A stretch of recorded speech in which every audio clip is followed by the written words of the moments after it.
I'm going to be giving a talk that I've given only 2 times before up in Northern California.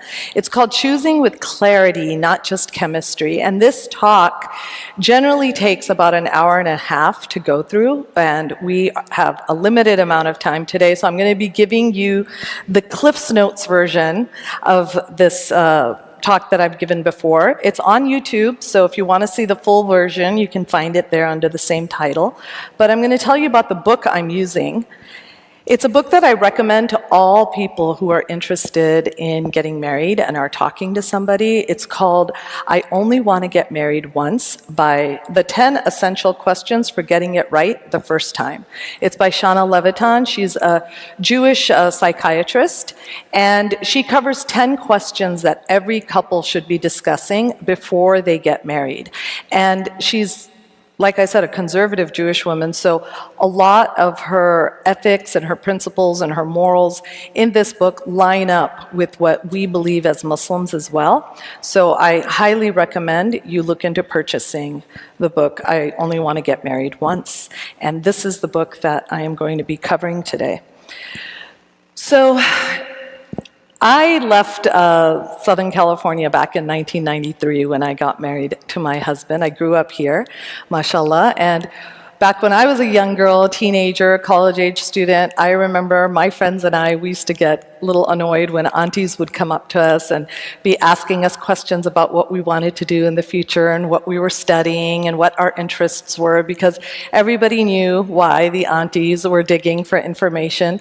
But now that I'm older, I realize that actually we should have been grateful to those aunties, and I'm sure it's still continuing even today. And the reason I realize that we should have been grateful is because you need community. You need community to look out for you. It's very important that somebody finds something worthy in you and wants to help you find a life partner. And inshallah, we are going to have people in the community looking out for each other, and organizations and mosques like the one we're at today that are helping to have events to help us come together and discuss this process. Now, the decision of who you are going to marry is going to likely be the biggest decision a person is going to make in their life. It's going to pretty much alter the trajectory of the rest of their lives. It's going to affect their mental health, their physical health, their relationships with their family, their relationships with their friends, their relationships with themselves. And it's a decision that cannot be come to lightly. It has to be treated with respect and gravity and due consideration. And the reason I'm bringing that up, and the reason I mentioned being annoyed back when I was younger, and aunties would ask us about our future interests, is because I heard a sheikh once say that if you want to see something's ending, look at its beginning. And what that indicates is that you want to go into every process, every new stage of life with adab, right? And you want to go into it with respect. And so how we talk about this process and how we treat people and how we talk about each other matters. I once knew a young woman that I thought was a wonderful young lady, and I suggested her to another young man who was looking to get married and had asked for help. And when he saw her photo and biodata that she had given with permission, he said, yeah, she's an 8. Do you have anybody else in mind?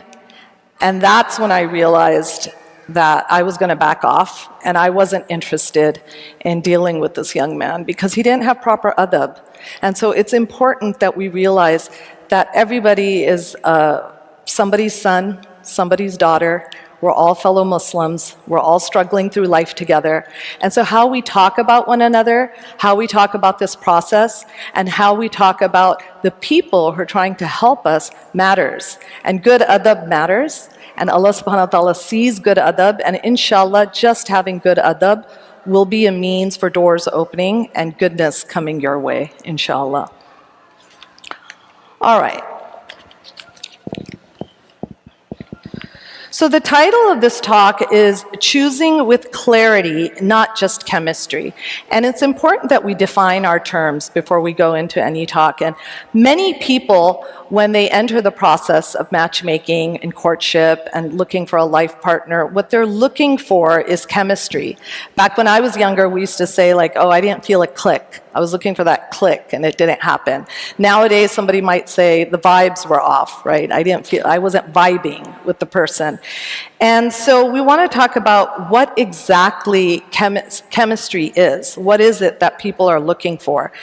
I would argue that what people are looking for, what we define as chemistry, is what Hollywood and Bollywood and Lollywood have convinced us that we're looking for.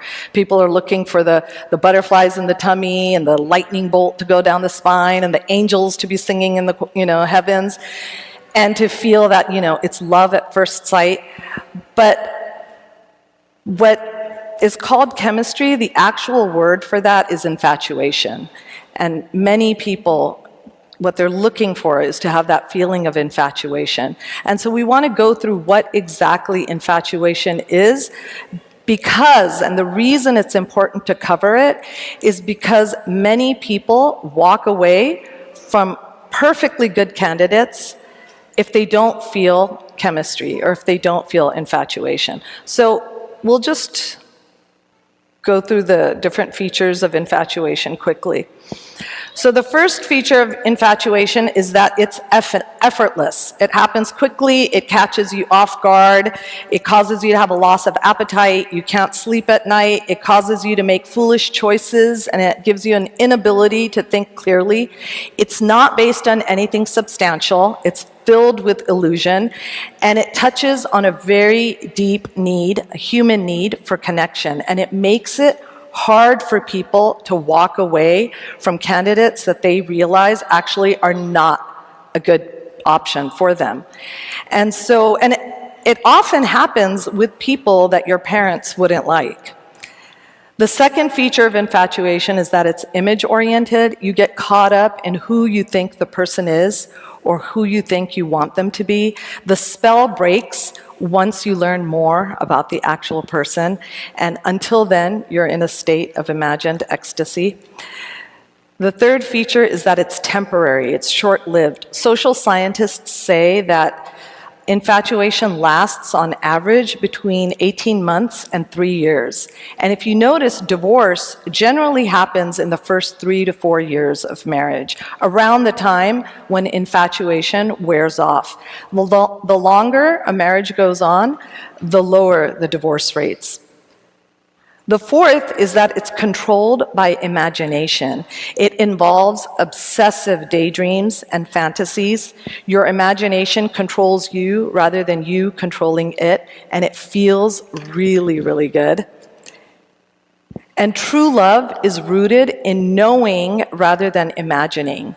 You are the one who is in control. The fifth feature is that it is selfish. It's all about how the other person makes you feel. It's self-centered. It's about your needs and your ego. Even any giving on your part is self-serving. You're focused on what you're going to get out of it. True love is about giving and having an ongoing concern for another, regardless of how that person makes you feel. The sixth is that it promotes insecurity. You're thrilled, but you're not actually happy. There's no sense of peace. You're constantly worrying that the spell's going to break and that the other person is going to lose interest in you.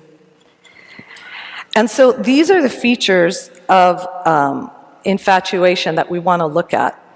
And the truth is that you need a certain amount of infatuation to create a spark and to start things off. But if a relationship is based on 80 to 100% infatuation, then the chances are slim that it's going to develop into a real connection. If infatuation is only 10 to 30%, there's a tremendous potential for true connection. All right, so we're going to go through the 10 essential questions for getting it right. the first time, inshallah. The first question you want to be asking anybody that you are speaking to about marriage is, do we share the same basic goals and values? What are values? Values are our bedrock ideals and convictions regarding what's right and wrong, what's good and bad, what's important and what's desirable. They express our biggest, highest priorities, and there are intrinsic truths. People will fight and die for their values. No matter how great the initial chemistry is, if your values are on two different pages, the odds of your marriage working decrease significantly. Value conflict is one of the most destructive elements in a relationship. A book that I highly recommend, even if the title throws you off a little bit, it's called The Unexpected Legacy of Divorce by Judith Wallerstein. And it's a book I recommend everybody read, inshallah. And in her research, she found that people, most of the time when people divorce, they divorce because they can no longer uphold their partner's values and lifestyle. So I want to give you an example of a couple that I personally knew. A woman up north asked me to come speak to her in her home. She said she wanted some advice. I didn't know her that well, but something I can tell you about her is that they were kind of like the movie star couple in our community. Everybody thought they were so much fun. She was really beautiful, very fashionable, very sociable, and the guy was very successful in his work as well. And they met in college, and that's where they fell in love and got married. And so she asked if I could come over to talk to her. And I went, not knowing what was going on. And when I went to her home, I noticed a few things. I noticed that she had racks and racks of clothing all over her living room where she was having me sit. And then her sink in her kitchen was piled high with dishes. I mean, the place was a mess. It was a chaotic mess. So much so that I actually thought that she was in the process of moving homes. And I even asked her, I said, oh, are you moving apartments? And she was like, no. She was confused why I would think that. Anyway, long story short, she tells me that her husband, who we all thought was head over heels in love with her, she told us that her husband was actually thinking about divorcing her. And what had happened was that now that a few years had passed and they had a couple of children, she said that her husband felt that he wasn't a priority in their marriage. And he said something to the effect to her that, you know, if I needed a clean undershirt, you wouldn't be able to find one for me. She used to stay home with the children. And he said, if I needed a clean undershirt, you wouldn't be able to find one for me. And she's like, what does that have to do with anything? You and I are in love. We're attracted to each other. We have such a good time together. Even a maid could find you an undershirt. I bring so much more to the table. But what he was trying to communicate to her was that he needed domestic bliss. He wanted peace in the home.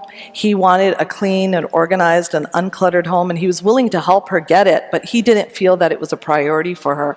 And the truth is, it wasn't completely her fault, because he knew what she was like when he married her. But at the time, he didn't realize that one of his values, in addition to having fun and being fashionable and, you know, going out all the time and having a good time, along with that was he wanted somebody who knew how to run a home. And that was not something that was a high priority to her. And unfortunately, they did end up divorcing.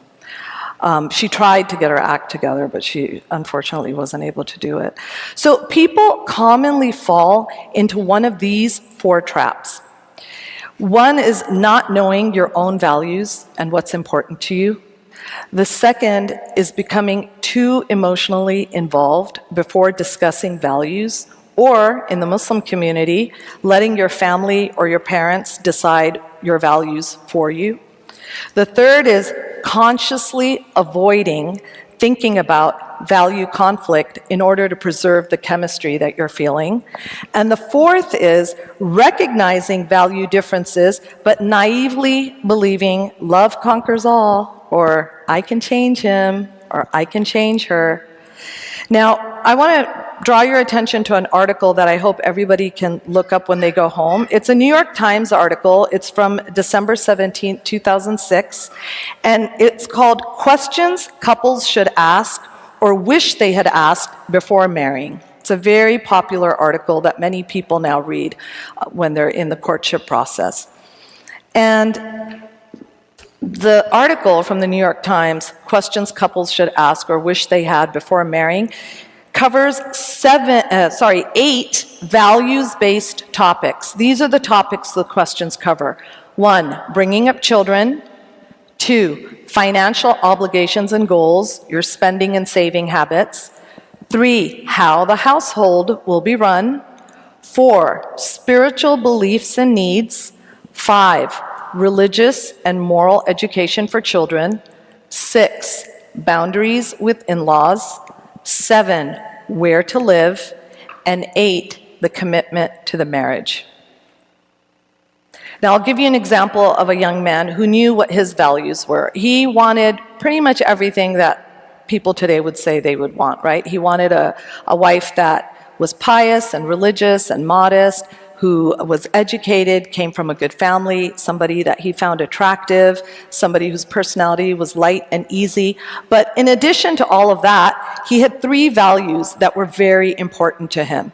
And he was very clear about them. And what's really interesting is that the only women he was talking to for marriage were women who prayed 5 times a day, who covered, who were attractive, who were educated. But despite talking to these type of women, finding these 3 values was very difficult. His values were, 1, he wanted to marry somebody who did not try to have a social media influencer lifestyle. Privacy was very important to him. He didn't want a wife who put out all their business publicly, who posted a lot of photographs and reels of herself. So that was a big value for him. The second value was he wanted a wife who had a very clear understanding, and one thing I want to make clear before moving forward is that these 3 values, by the way, they're not up for debate. These are the 3 values of this young man, so you can agree or disagree, but they were his values. The second value he had was that he wanted a wife who had a very clear understanding about Islam's stance and position on LGBTQIA issues. He didn't want somebody who said, yeah, I'm not gay, but I don't think there's anything wrong with it, right? He wanted somebody who understood the Islamic position on LGBTQIA issues and gender identity issues. And because he realized he would be raising his children with whoever he married, and so he wanted them to be on the same page. And the third was, he didn't want somebody who subscribed to what he called toxic feminism. One time when he was in university, he opened the door for a young lady, and she snapped at him and said, I don't need men to open doors for me, I can open doors for myself. And he realized that's not the kind of energy I want around me. I don't want to marry somebody who's dismissive of men, who talks disparagingly about men, and who thinks all of the world's problems are due to men. So these 3 values were important to him, and despite talking to pious women who covered and prayed 5 times a day, finding these 3 values was difficult. But eventually he did find somebody who matched up with them. So there are a bunch of key questions you should be asking yourself in order to figure out what your values are. I'm not going to go into them right now because it will take too long, but they are in this book, and they are in the talk on YouTube that you can find. Now, I want you to imagine a bullseye, okay? That symbol that you find at Target, a Target bullseye symbol. So in the center, in the bullseye, the target in the middle, I want you to imagine the word values. Okay, so that's your foundation, values. The circle that goes around values is going to be goals. So goals are built on values. And then the outside, the extreme outside circle is going to be interests, which is the least essential. So we go from values to goals to interests. You could have 2 people who love coffee, all right? They have the same interests. They love coffee, they love going to cafes, They love the cafe culture. Then together, they might decide, hey, let's open a cafe together. So they have a similar goal that's built on their interest. So now together, they're going to become business partners, and they're going to open a cafe. But then if the values aren't aligned, if one says, I'm fine with serving non-zabiha meat, and the other is like, no, no, no, everything has to be 100% hand-slaughtered. Or if one says, I'm fine with taking an interest-bearing loan in order to be able to set up our business, and the other is like, no, I'm not dealing with riba, I'm not dealing with usury, there are going to be problems because the values aren't aligned. I'll give you a real-life example. I have a friend up north who does matchmaking for people, and a young man approached her and asked her for help, and she brought me his photograph and biodata and told me about him. And this man was very impressive, Ivy League educated, a practicing attorney, good-looking, religious, all the qualities that a person might want, right? And she said that he seemed to really know what he wanted. Anybody she suggested to him, he was very quick to say, no, I don't think this is going to be a match. I suggested a young woman for him who had all the qualities a person might want: good personality, religious, attractive, modest, educated, in a good profession. And my friend told me that he took one look at her photograph and her biodata and said, I think she's the one. So the two start talking, they start getting to know each other, everything is going along beautifully. They really hit it off, they really respect each other, and they're getting ready for the families to meet when everything comes to a screeching halt. Why? Because the young man told the young woman that he has two friendships that are very, very important to him. And these friendships are with women, single women. And he talks to them every week, talks to them for like an hour at a time. They know all his issues. He consults with them. He considers them to be like best friends, even referred to them as like older sister types. And he wanted her to be okay with it. And the young woman, she comes from a conservative community where men and women don't have casual friendships or even deep friendships. And she believes, and I actually agree with her, she believes that men and women can't just be friends. Which even the Prophet Muhammad, peace be upon him, has told us, right? That when a man and women are alone together, the third one with them is shaitan. And the entire thing ended over that value disagreement because he wasn't willing to give up his friends and he wasn't willing to bend, and she wasn't okay with her husband having female friendships that didn't include her, right? And so what this and there were tears. He was actually very upset and disappointed and told my friend that he had to back off from matchmaking for a while in order to recover. And the girl also cried quite a bit about it. But the thing is, she was able to walk away from the situation because she wasn't infatuated. And she was able to see clearly about what values were important to her. And if they weren't aligning, she knew what she needed to do. All right, the second question. Are you relating to the person or to an image? Now, image includes how a person looks, how they dress, their profession, their financial status, who they know, their reputation, what they're famous for, who they remind you of. It could even be who they're related to.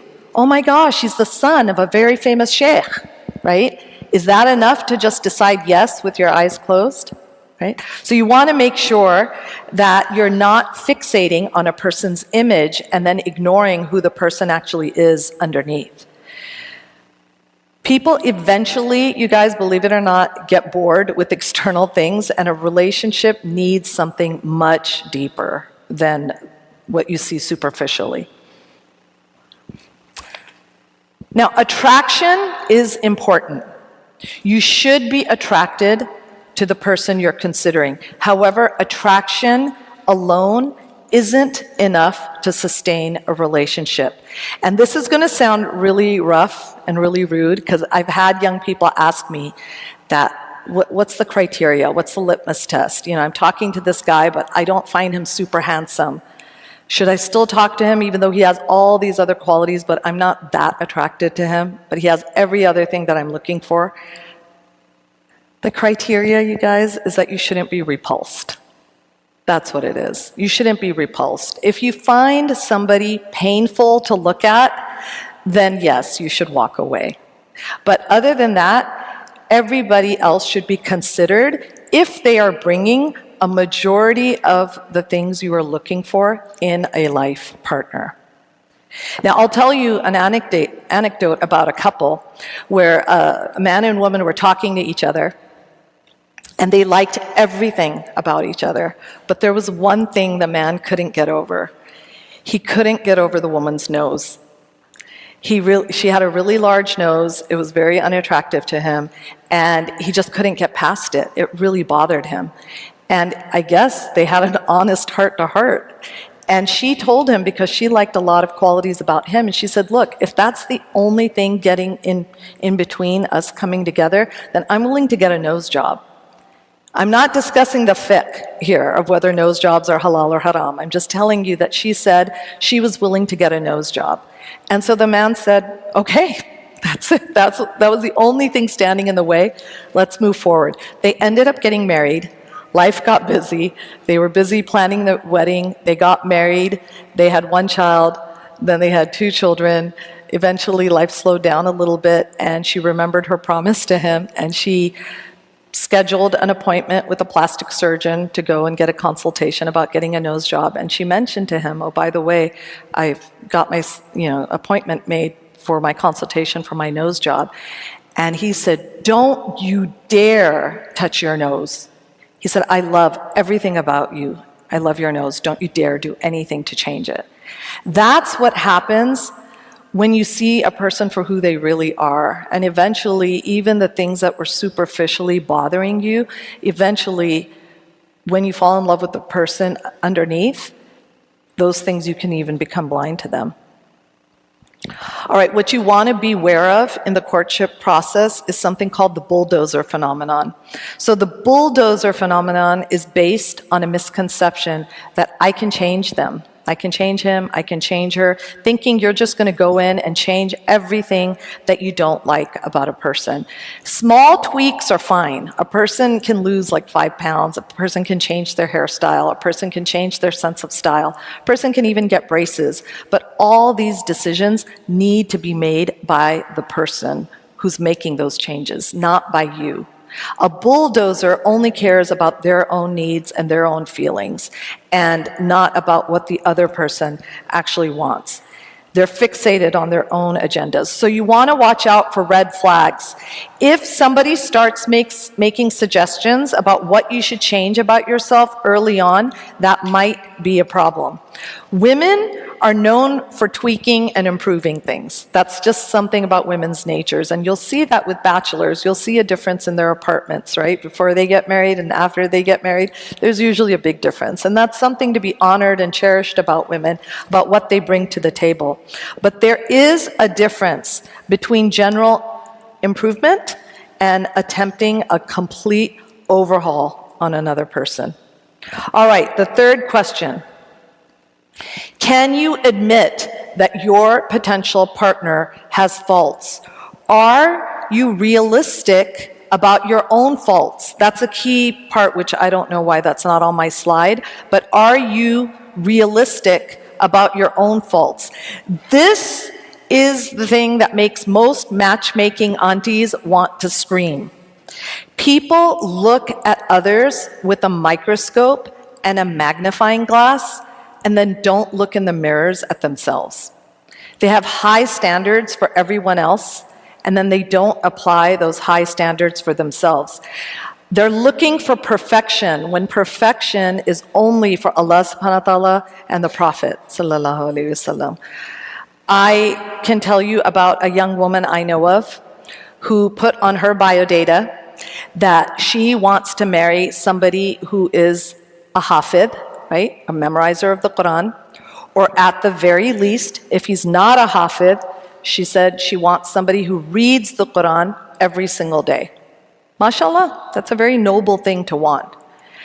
I know of a young man who was interested in her and wanted to approach her, but when he saw that on her biodata, he backed off because he did have a relationship with the Quran. He was taking tajweed classes. He was trying to improve his own qirat, but he wasn't quite there yet.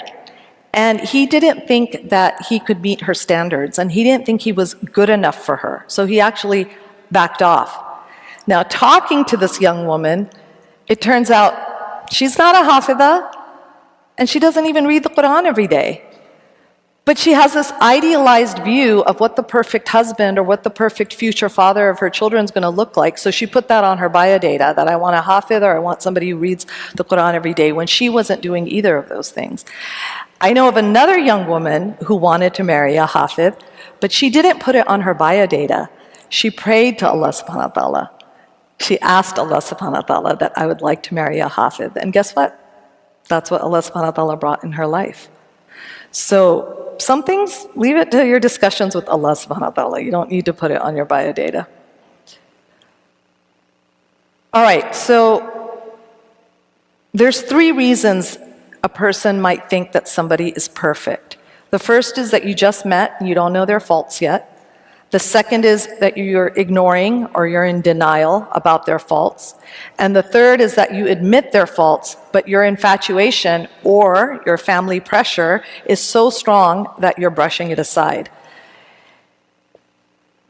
This is where it is really, really important to rely on istikhara. And it always surprises me how many people don't know about istikhara or don't utilize istikhara. Istikhara is the prayer of guidance. It's from the Sunnah. It's our secret weapon. It's a magic key, and everybody should be using it. I know people who do Salatul Istikhara, the prayer of guidance, before they even decide what refrigerator to buy for their kitchen. So I want to read the translation of the Istikhara dua just so you can hear for yourselves how beautiful it is. O Allah, I seek your guidance by virtue of your knowledge, and I seek ability by virtue of your power, and I ask you of your great bounty. You have power, and I do not. You know, and I know not, and you are the knower of the unseen. O Allah, if you know that this matter, and then you mention the specific matter, this matter is good for me in my religion, my livelihood, my worldly affairs, and in the hereafter, then decree it for me, make it easy for me, and bless it for me. And if you know that this matter is bad for me in my religion, my livelihood, my worldly affairs, and in the hereafter, then turn it away from me, and turn me away from it, and decree for me the good wherever it may be, and make me content with it. That's the key part. So many people get their hearts broken when things don't turn out the way they were hoping, but with istikhara, you realize that you have done your part, you've done your research, you've done your effort, but Allah subhanahu wa ta'ala is ultimately the one who's going to decide what's best for you, and you're going to go with His decision. And people ask, well, how does istikhara work? You pray the 2 rakat salatul istikhara, and then you lift your hands and you do this dua. I do it in Arabic, and then I do it in English.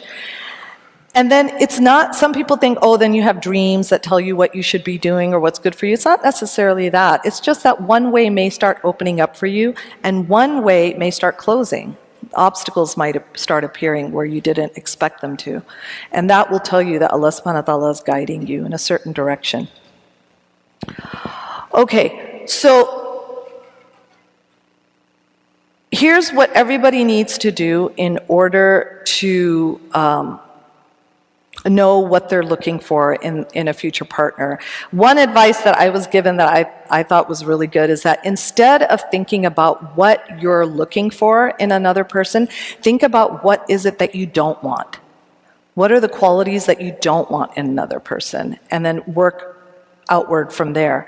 So in the book, they recommend that you create a detailed list of the character traits that you're looking for in a potential partner. So just put it all out there, list everything, and I will give you an example of somebody's list.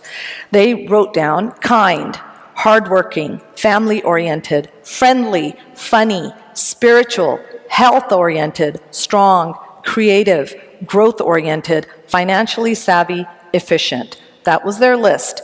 So you take your list and then you identify your top 3 needs. If you could only take 3 things from that list, what would they be? These 3 things are going to be your non-negotiables. You're not going to compromise on them no matter what. So like the example I gave you of that gentleman who it was very important to him that his wife not be plastered all over social media, that she have a clear understanding of Islam's rulings on LGBTQIA issues, and that she not subscribe to toxic feminism. Now, if the potential person that you're talking to doesn't have one of these 3 character traits or values that are important to you, you are wasting their time and you're wasting your time. Now, the rest of the list, after you've identified your top 3 needs, those are your wants. Those are the things that would be nice to have, but you could overlook them if some of your needs get met. But guess what? In the process, you're going to discover other qualities that you didn't even know you wanted or needed, inshallah. All right, so the first step is you create your list. The second step is you identify your top 3 needs. The third is that you understand what your wants are, everything other than the top 3. And the fourth step is you get feedback. Highly recommend that you go over your list with somebody that you trust, a mentor, a therapist, an elder, a scholar. They can guide you on whether you're being realistic or not, and then be open to their feedback. Now, this is what a healthy courtship and relationship looks like. 2 people meet and they like each other. They share certain goals and values. There's attraction, but they spend time getting to know each other beyond the image.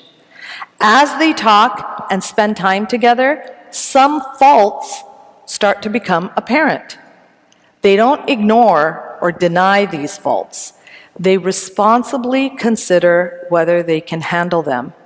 They build their foundation on shared values, honesty, respect, knowledge, and attraction. It's not built on wishful thinking, blind attraction, and a false sense of security. Now, the reality of marriage is that anybody who is happily married and anybody who has had a long-term marriage is going to admit that partners always have imperfections that are going to be annoying.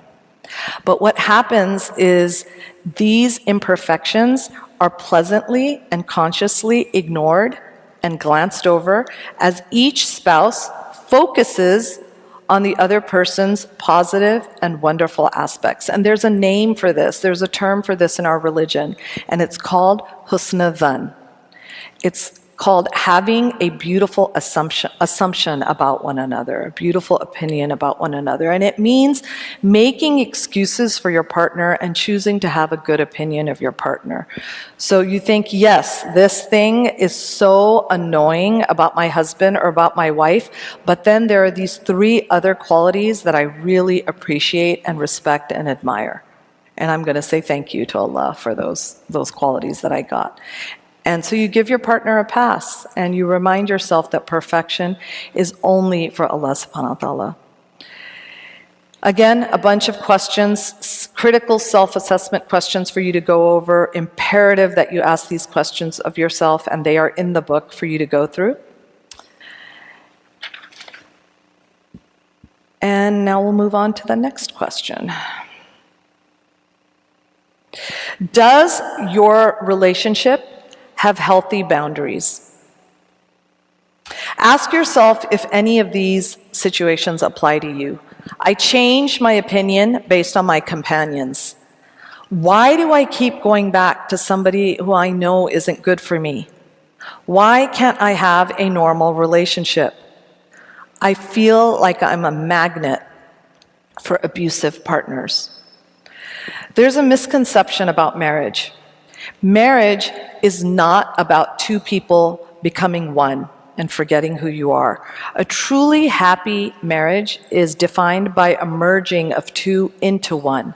But disappearing is not the same as merging. It's not about becoming a completely different person because that's what the other person wants.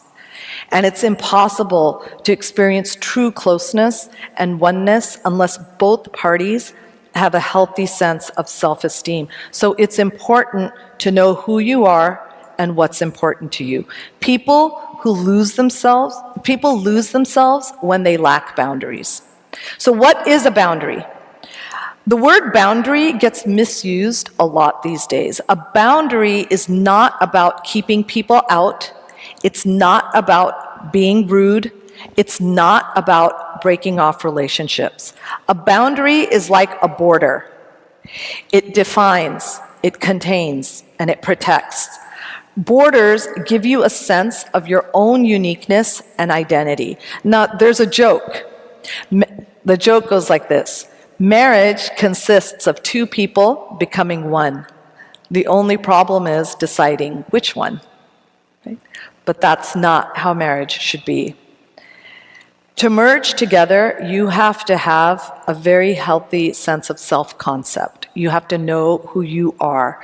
And self-concept means knowing what you believe in and what you stand for. Otherwise, you don't have anything to give to the other person. Again, a bunch of questions to ask yourself to help you define your sense of self-concept. And what you need to know is that nobody can do this work but you. You're the one who has to figure out who you are and what your boundaries are. And so people ask, but what about compromise? Isn't marriage about compromise? Yes, marriage is about compromise. But the purpose of compromise is to achieve a higher goal that both people believe in. Compromise cannot mean losing yourself or compromising your own values and emotional health. I know of a couple that is now looking to potentially get divorced after 38 years of marriage. And the reason is because the wife realizes that she completely lost herself in the marriage. Her husband told her early on that he didn't want to teach religion to the children.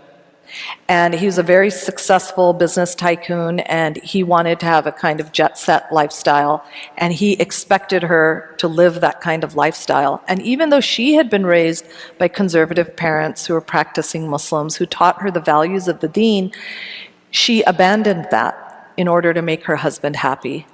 And she raised her children, their children, according to his values.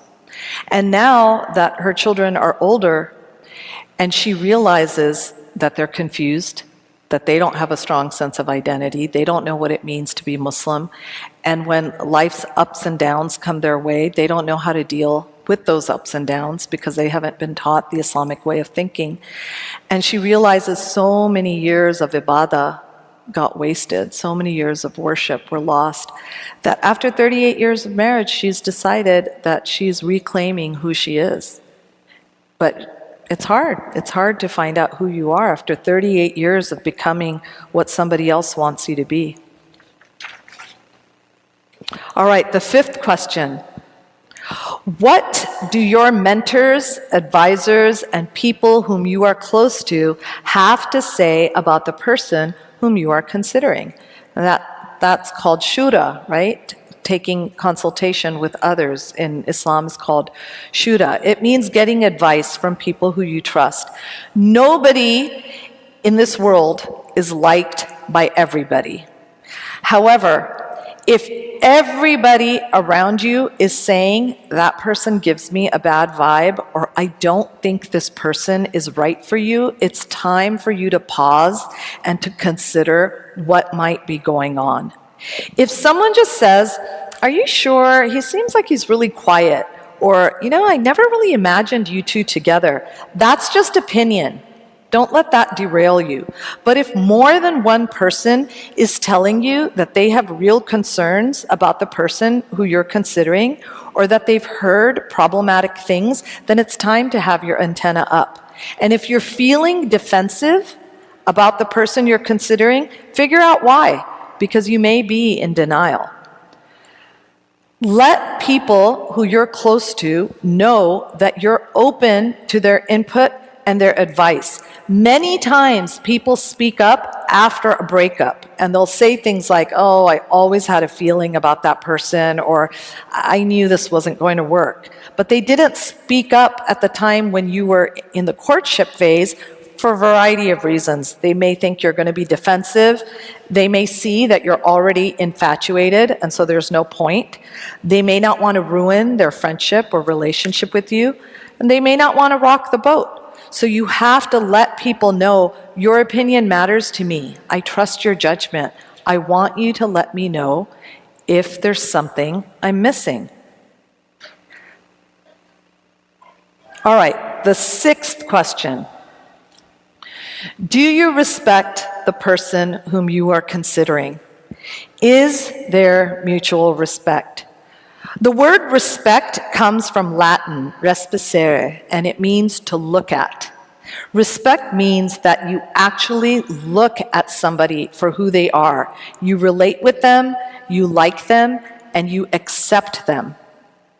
We see them in their uniqueness and we appreciate them. It's one of the essential signs of a mature marriage.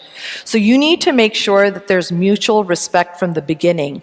It takes years of commitment in a marriage to develop true respect that is tried and tested, but there must be a basis for respect from the get-go.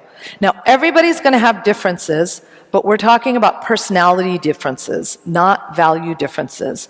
So for the most part, you want to look for similarities, same interests, same goals, and obviously the same values. The differences are going to be there. You're going to find them. So for the most part, try to find people with similarities to you. Now, can being too similar be problematic? Yes, I have seen that. Two introverts who don't go out, who don't talk to anybody, who are very shy and don't know how to socialize, they can feel stuck in their relationship and they can feel like they don't know how to move forward.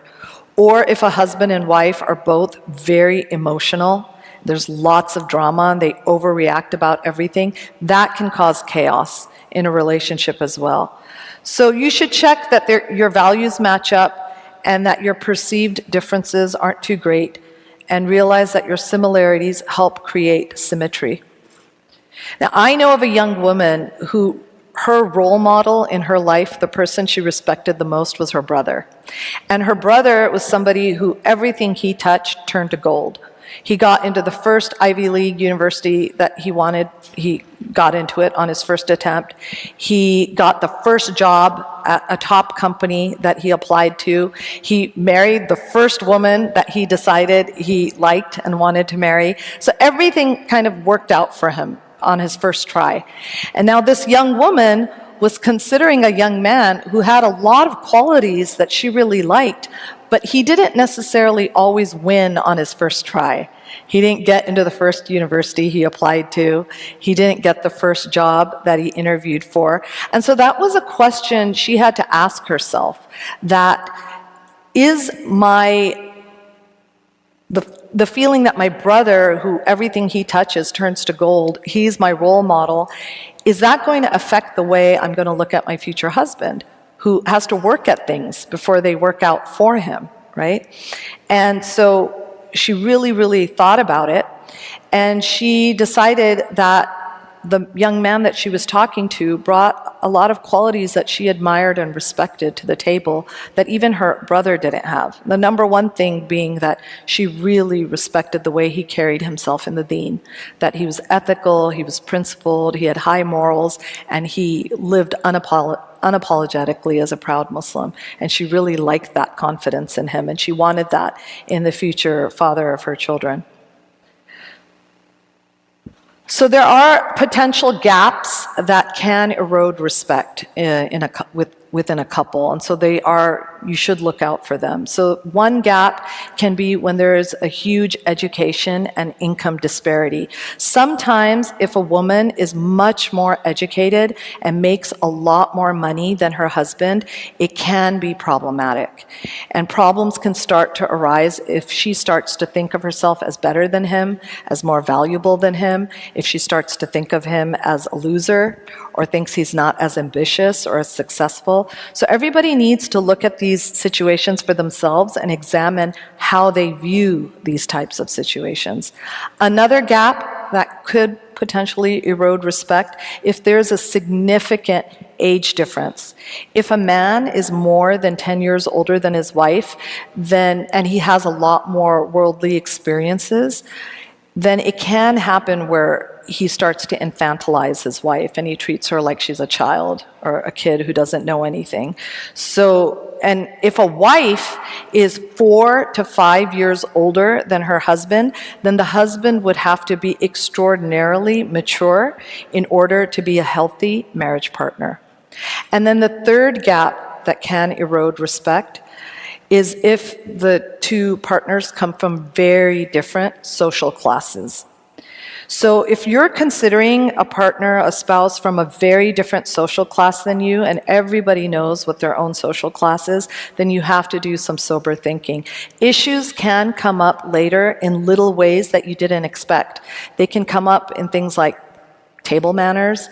I know of a couple who the young man had never traveled outside of California, not just America. He had never traveled outside of California. He didn't own a passport. Whereas the young woman, her whole life, she traveled the globe with her family. And, you know, this young man didn't even know what jet lag was. He asked in a conversation, "What's jet lag?" So that was something that she had to consider. I know of another young woman who was considering a man who was earning really good money, highly educated, multiple degrees, very successful. But he came from a family that struggled while he was growing up financially. They had a hard time, and he was used to a certain frugal lifestyle. And when it came time to getting engaged, it turned out that he got her engagement ring from Walmart. It was a diamond ring from Walmart. It was a nice diamond ring, but when people found out, they were like, "Oh, this is going to be a problem. If she finds out he got her ring from Walmart." And when I heard about it, I was like, "Well, what's the big deal? Okay, it's from Walmart, but it's a nice ring. It's a diamond ring." And what the dad said was very telling. He said, "The problem isn't that it's a Walmart ring. The problem is that she's not a Walmart girl." And he needs to know that. He needs to know who he's marrying and what kind of standards she's used to. And I think there is wisdom in that. And so he got it, and he realized that he came from a certain scarcity mindset, that he could afford good things in life, and he was able to match his future wife. Women generally tend to have a lot of icks, unfortunately. Guys, what I have seen is if a guy is attracted to the girl and if he finds her easy to be around, if he likes her personality and thinks she's a nice person and he can relax with her, generally they're like ready to commit. But women will have this long list of like, well, what about this and what about that? So, you know, really need to consider like what are the real deal breakers. Everything shouldn't be a deal breaker. And even though the husband is the emir of the household, he's the leader of the household, a husband and wife must feel like equals, especially when it comes to respect, in order to have a healthy relationship. Okay, the next question. Can you be open and honest with the person you are considering? Do you trust him or her? Now, it takes time to build trust. It doesn't happen overnight. And you need to remember that physical chemistry and emotional intimacy are not the same thing. And a primary need for women that men should understand is that they want to feel heard. They want to feel seen and they want to feel heard. And it's interesting because they say intimacy, if you break it up, the word intimacy is into me see, right? Into me see. And a lot of women, I know of a woman who was talking to a young man who, again, brought everything to the table that you could want on a checklist, earned good money, was religious, came from a good family, highly educated, very handsome, everything that you could want, mashallah. But she was really struggling because she felt like he didn't really hear her when she would talk. Like he didn't really understand her when they would have conversations. And so these are skills that people have to develop and they have to work on, learning how to be a good listener, right? And learning how to communicate what's going on with them. Okay, 3 important points about self-disclosure, okay? Because people think that, oh, being intimate means, okay, I need to share everything about myself. The first point about self-disclosure is self-disclosure does not mean spilling all your dirty laundry. It does not mean revealing all your past sins. In Islam, when you commit a sin and nobody knows about it, it's between you and Allah subhanahu wa ta'ala. You do your tawbah, you do your repentance, and you make things right with Allah subhanahu wa ta'ala, and then you don't return to the sin, inshallah. You don't go around telling everybody about the sins you've committed.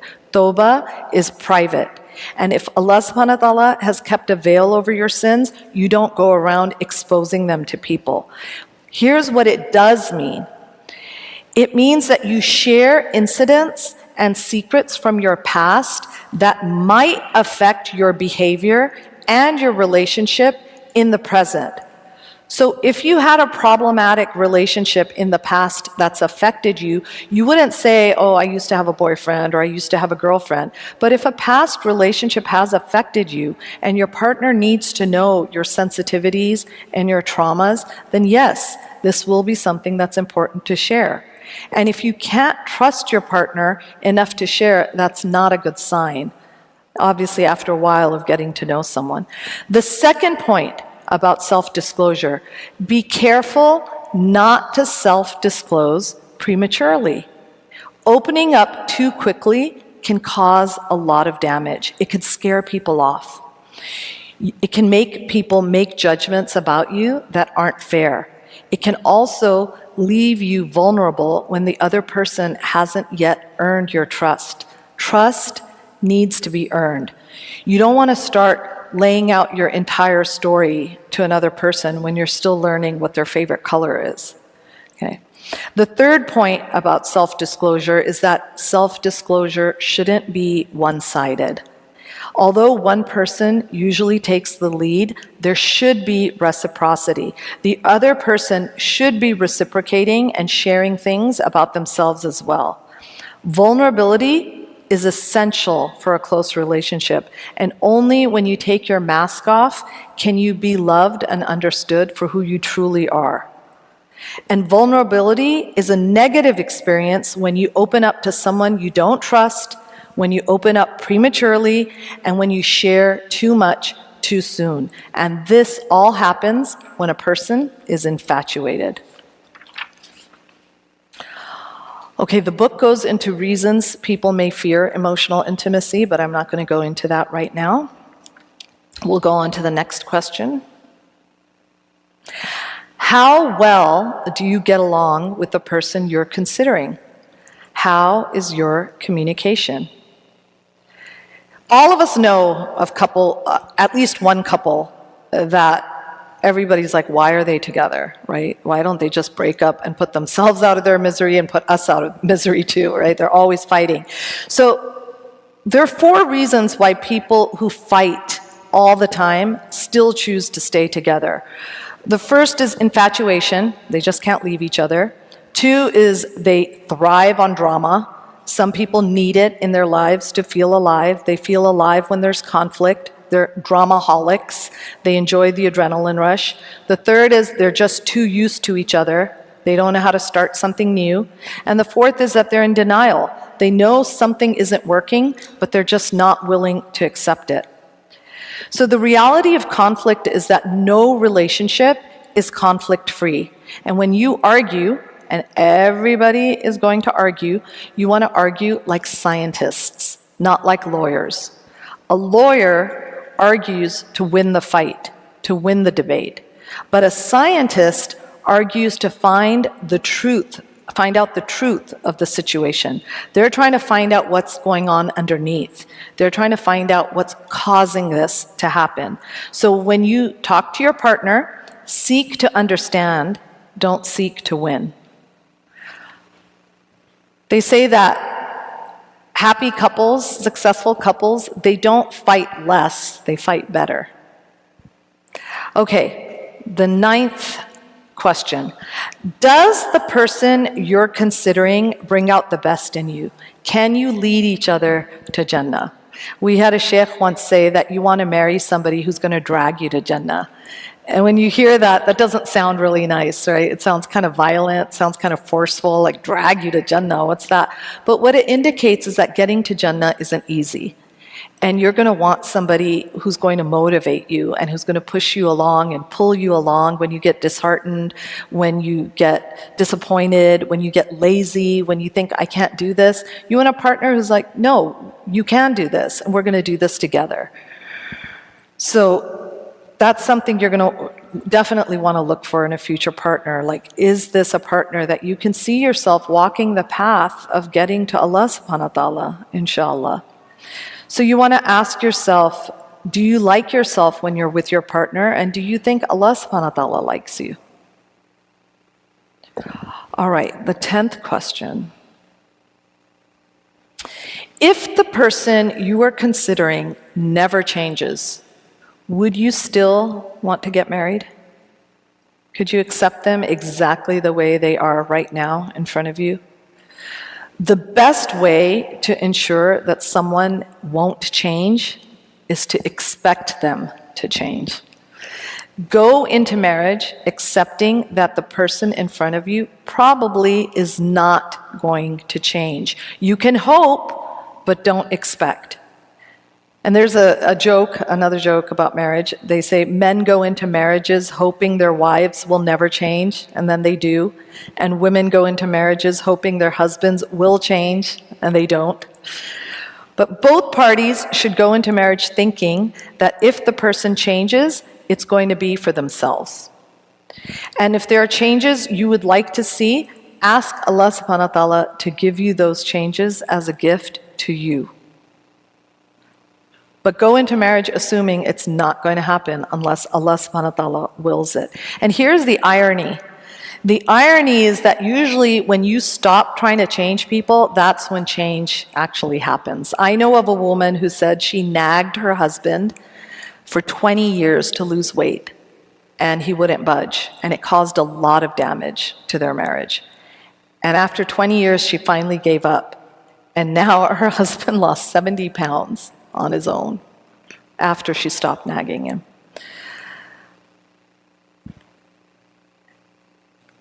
So the joy of marriage is experienced when you actually choose to love your spouse as is. And although it's futile to try to change others, you should always be working on improving yourself. And when we try to change our own flaws, we're humbled because, one, we realize how hard it is to change, and two, we realize what our spouses are having to tolerate when they deal with us, right? Okay, so that's the end of the 10 questions that people need to cover when they're talking to somebody. I want to quickly just go over some common mistakes in courtship. Not going to spend a lot of them, we've already covered, but just go over it quickly. The most common mistakes in courtship is, one, ignoring a person's religion and character. Second is having improper interactions before marriage. Right? Earning a lot of sin, causing a lot of damage, having a lot of regrets before marriage. Not involving families early enough, talking to each other as a young couple, but the parents are clueless, the elders don't know. Fourth is rushing the process, just trying to get the wedding date on the calendar as soon as possible, not really getting to know each other and asking the important questions. The fifth is dragging the process, not committing, being in a situationship for years, and it doesn't look like it's actually heading anywhere.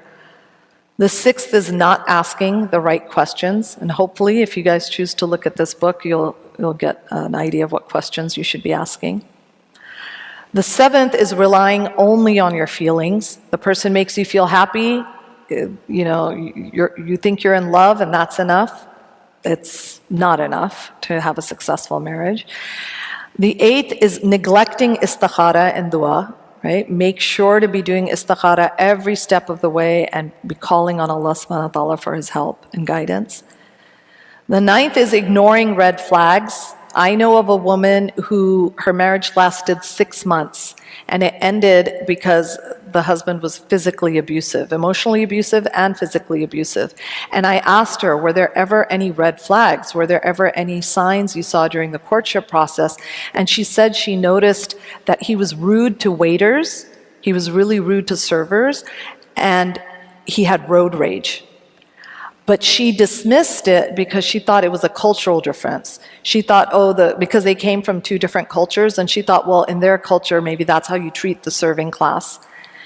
And she didn't realize that his road rage and the way he treated people in positions of service showed his character. It showed that what he thought of himself. He was arrogant and short-tempered. So you don't want to ignore red flags. And then the 10th is letting culture outweigh Islam, right? There is a lot of benefit to marrying within your culture, but if you meet somebody outside of your culture who has every quality you're looking for, that shouldn't be ignored just because they're not from the culture you grew up in. And also emphasizing cultural rituals in the wedding process that might actually be haram and makruh, and choosing to do them because it's part of culture, right? So those are problems that come up. Okay, and then some hadiths that I'd like to share. Our beloved Prophet Muhammad sallallahu alaihi wasallam advised, a woman is married for 4 things: her wealth, her lineage, her beauty, and her religion. Choose the one who is religious, and you will prosper. The second hadith, when someone whose religion and character, okay, let's not forget that, when someone whose religion and character you are pleased with comes to you with a proposal, then marry him. If you do not do so, there will be fitna and great corruption on earth. The third hadith, there is nothing better for 2 who love one another than marriage. And the fourth hadith, O young men, whoever among you can afford marriage, let them marry. And, the hadith about when someone whose religion and character you are pleased with comes to you with a proposal, then marry him. I want to just share a little interesting story. There's an alima, very conservative alima. Mashallah, she wears niqab, very knowledgeable, gives marriage advice in the community, has guided and advised a lot of couples. And something she said that really surprised me is she said that when women come to her and they'll give her an example like, I have 2 proposals in front of me. I have 2 men who are considering me, who I'm considering, and I'm not sure which way I should go. And I don't know why the situation has to be so binary, but this was the example she gave. She said that on one hand, I have a gentleman who prays 5 times a day, who goes to the mosque for all his prayers, who always has a misbah in his hand, has a beard. He really knows his fiqh, recites Quran beautifully, but he's stingy, and he's a bad tipper, and he tries to get away with as little as possible when it comes to other people's rights over him. And he's kind of short-tempered. And I feel like, and this is literally what she said, I feel like when I talk, he's waiting for me to be done because he's not interested. He doesn't really respect what I have to say. And on the other hand, I have another gentleman who's interested in me, and his prayers are a little hit or miss. He's trying to pray, he wants to pray all 5 prayers, but he's not quite there yet. And he's taking tajweed classes, he wants to learn how to recite the Quran properly, but he doesn't really know how to recite Quran, according to the rules. But he's funny, and he's nice, and he's respectful of my parents, and the kids love him. My the children, the cousins love him. Who should I go for? Which one should I marry? And this conservative alima told me that, believe it or not, I tell the young women, go for the one who's not that outwardly religious, because you can't fix mean. She said, you can't fix mean. Meaning that, inshallah, what you want to see is that somebody is on the path. They actually have the sincerity and the desire to grow and to learn. And they have the same goals as you, and they have the same values as you. They may be in a different place on the journey than you. They're a different soul. But they have good character, right? And we notice that the Prophet ﷺ did emphasize character. And somebody who actually does know their religion and practices it properly will by default have good character, because they will be trying to follow the sunnah of the Prophet ﷺ. But I thought that was interesting that she said that, because many of us, we have our checklist of what religiosity looks like, what a good Muslim looks like. And so that's something to keep in mind. And so I'm just going to end there, and I guess we'll open it up for Q&A, and I'd like to thank you all for sitting so patiently through all of that. And inshallah, I'm doing dua for all the young people who are looking for future partners. And inshallah, may Allah subhanahu wa ta'ala make the road ahead easy. May He make it clear to you who's right for you. May He make your parents pleased with whoever you decide to marry. And may Allah subhanahu wa ta'ala connect you with partners who are going to drag you to Jannah, inshallah. And be with you in this life and in the next life, inshallah. Please keep me and my family in your duas. And I always do dua for everybody who comes to listen to any words we have to share. So, jazakallah khair. So we'll be doing Q&A now. Do I have an MC, Mustafa? Somebody who's going to be...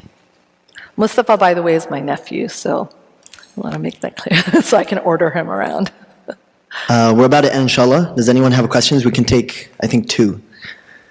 Oh, I'm so sorry. I went over No, time. it's okay. I'm so sorry. Any questions? Questions? You have to, so the question is, if a husband is struggling with being the emir of the household, but he's trying, is there grace that should be shown to him by the wife? Absolutely. We're all learning. We're all students. The point is to be growing together, right? And to be communicating and to be asking each other to have patience. But the point is to see that you're striving. And if you make a mistake, to learn from that mistake and then resolve not to repeat it. Where people end up losing respect for one another, especially in marriage, is when somebody keeps making the same mistake again and again and again and is not learning from those mistakes. Everybody wants to forgive. They want excuses to forgive. The disappointment happens when the mistakes keep getting repeated. That's it. When your partner sees that you're learning and you're striving, inshallah, they will give you grace. For a successful marriage, mashallah. What I have seen across the board in pretty much every successful marriage that I respect and admire is having husnadan, having a beautiful opinion of one another, having patience with one another's flaws and foibles, having a sense of humor, having tawakkul, trust in Allah that this issue will get resolved. And what I've seen in my own marriage, I think what has helped the most is kindness. Kindness. It's something that I don't think, I know when I was 20 years old and I was talking to my future husband, I had this whole checklist of things that I thought were important. And I didn't even realize at the time, like my 9-year-old, 10-year-old, 11-year-old cousins were telling me how much they loved him. And they were saying they loved him because they said he was so kind to them. And at that time, I didn't care what the kids thought. I only cared what my friends thought. But later I realized what a beautiful sign that was of what kind of father he was going to be one day. And at that time, the thing my mom noticed about him was how service-oriented he was and how considerate he was of my grandmother who was visiting at the time. And it wasn't as a show. It was like in his nature to want to help and be there to help serve people. And that's what I've seen just throughout marriage, is the kindness. And then with kindness comes generosity, making excuses for one another, having patience for each other. So look for somebody who's kind. So those things that woman saw, road rage, being rude to waiters, those are major red flags. they translate over into marriage very quickly. Alhamdulillah. I have a website. It's hinakm.com. It's my name, hinakm.com. So if anybody has any other questions, I can't promise to have the answers for you, but I will do my best to get you connected to somebody who can answer your questions if I can't help. So inshallah. And all the videos of the talks and articles that I've written, everything is on the website, hinakm.com. Thank you so much for You're very joining us welcome. today. This was an amazing talk. I'm sure a lot of us learned from it. And I hope you enjoyed this as much as we enjoyed you. Absolutely. So, as you all know, this is the month of Sha'ban. Ramadan is around the corner. So, Allahumma ballighna Ramadan. If you don't follow our Instagram yet, make sure to do so you can get all the updates for the blessed month of what we're going to be doing throughout Ramadan. And get home safe and have a good night, everyone. Salaamu Alaikum. One quick thing, you guys, I'm so sorry. I forgot to recommend these books that I wanted to tell you about, just really quickly. I recommend everybody get this book. It's called The 7 Principles for Making Marriage Work. It's by Dr. John Gottman. He's considered the foremost expert on marriage in the country right now. Highly, highly recommend this book for anybody who's considering marriage or even is already married. The 7 Principles for Making Marriage Work. If you, women, ladies, actually I think men will enjoy this book as well too. It's very funny. It was a New York Times bestseller. It's called Marry Him, The Case for Settling for Mr. Good Enough. Marry Him, The Case for Settling for Mr. Good Enough. If you're already married, you'll still enjoy the book. It'll make you grateful for what you do have in your marriage, inshallah. But it's by Lori Gottlieb. So these are the 3 books, and I think they're mentioned on my website as well if you want to see the titles there. Right, thank you.